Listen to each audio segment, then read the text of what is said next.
Cool. Hi everyone, my name is Natasha and I'm the Senior Programme Manager for the UKHS Show 2018.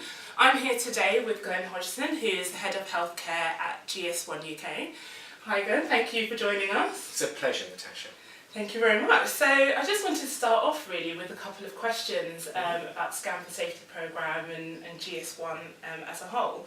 So since its inception at the beginning of 2016, the Scan for Safety programme has seen unprecedented successes, and not just in cost savings but also in patient safety.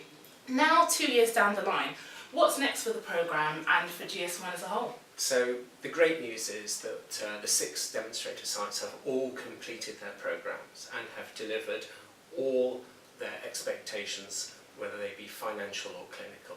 And that's a phenomenal success to actually demonstrate what we thought would happen. Absolutely. And the real benefits we're starting to see now is that each one of those 6 trusts are starting to develop GS1 standards further to aim for greater patient safety. Brilliant. Well, leads nicely into my next question on that note of patient safety. You'll be speaking at the UK Health Show, participating in a keynote panel discussion on the revolutionary Getting It Right First Time programme, which looks at reducing unwarranted clinical variation. What role does GS1 barcode play in this? So through the unique identification of every person, every product and every place, GS1 standards will help the GIRFT programme by being able, at a very basic level, to identify every single product and be able to allow direct comparisons. But much more than that, Natasha, because as we're identifying people in the theatres as well, what we're able to do is be able to drive peer-to-peer clinical conversations, which help it helps to stop unwarranted clinical variation. And this is data that's actually owned and driven by the clinicians themselves. Oh, perfect. So, despite some best efforts for some trusts, particularly the larger ones, some of them are still fighting an uphill battle to improve visibility and traceability throughout their end-to-end supply chains, particularly around inventory management. So for trusts that are not part of the Scan for Safety programme, what advice or pointers would you give them to help them develop their processes? So I think it's worth remembering that every trust in England is a member of GS1 funded centrally, and GS1 are the standards organisations with open IP royalty-free standards that enhance the interoperability of data throughout the acute sector in particular. And the real benefits that helps drive for other trusts is that we have now actually, although we talk about 6 demonstrator sites, over 50 trusts are implementing GS1 standards and parts of the programme. And the great news is many larger trusts are doing. The 2nd or 3rd largest trust in the country, Leeds, is already a Scan for Safety site, as you know, and through their 7 operating sites they have implemented GS1 throughout.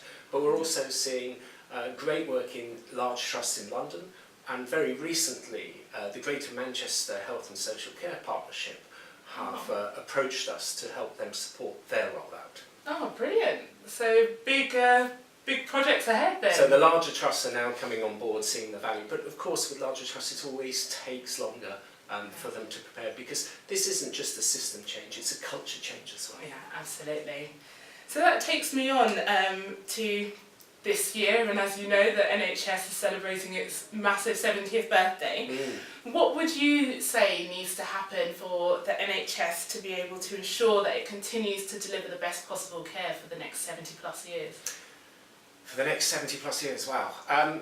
That's a toughie, but I guess it's got to start with and probably end with technology. We've got to get technology right, and that starts with interoperability of business systems, and actually probably the most important piece of getting that technology right is the electronic patient record. If we do not get that right, then we will have failed, because it's just wrong that today you go into one hospital and they have a record of you, you go into another hospital and they have a record of you, but you cannot connect those 2 records. Sure, yeah. We as citizens will no longer accept that, so the NHS has to fix that big problem, and I think it will.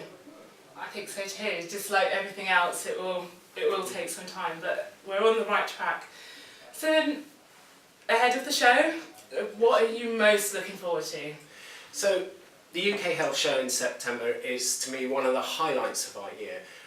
It helps me personally because I get to learn an awful lot from all the other speakers, presenters, and actually the exhibition too. Find out what people are up to. And it's great to have the quality of time learning from other people, but also meeting old friends and new. So I'm really looking forward to it. Great. Well, thank you very much for your time this afternoon, Glenn. Join us. Don't forget to join us for the UK Health Show this year. We'll be back. We'll be moving to Excel for the 25th and 26th of September. And don't forget to have a look at our new website, the UKHealthShow.com. And don't forget to follow us at the UK Health Show. And don't forget the hashtag UK Health Show 18. See you in September.